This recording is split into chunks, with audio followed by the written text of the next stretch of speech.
বিশ্বনবী বলেন আসাদ্দুন নাসি বালাআন আল আম্বিয়া, এই দুনিয়ার বুকে সবচাইতে বেশি পরীক্ষা নেয় আল্লাহ নবীদের।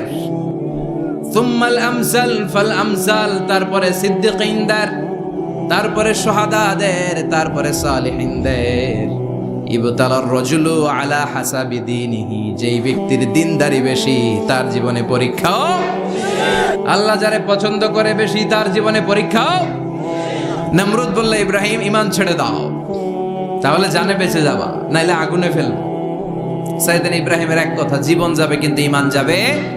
নমরুদ বলে ঈমান ছেড়ে দাও, তা না হলে আগুনে ফেলবো। সাইয়েদনা ইব্রাহিম বলে জীবন যাবে কিন্তু ঈমান যাবে। তার মানে আগুনের পরীক্ষায় পাস। চিল্লায় বলেন আগুনের পরীক্ষায়।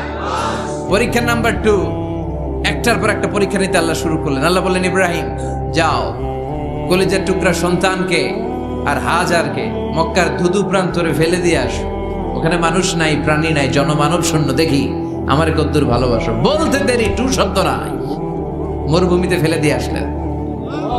তার মানে পরীক্ষা নাম্বার 2তেও, কথা বলেন 2তেও।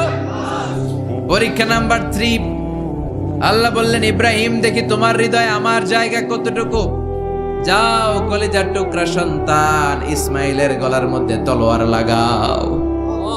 সাইয়েদনা ইব্রাহিম বিয়ে করার পর থেকে আল্লাহর কাছে চাইতে চাইতে শেষ, মাগার সন্তান হয় না।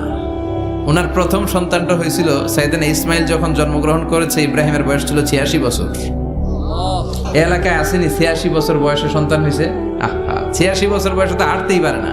সাইয়েদনা ইসমাইলকে যখন আল্লাহ তাআলা সাইয়েদনা ইব্রাহিমকে উপহার দিয়েছেন, তখন সাইয়েদনা ইব্রাহিমের বয়স 86 বছর বয়সে যে কলিজার টুকরা সন্তানটাকে হাতে পেলেন, চাঁদের মতো সুন্দর।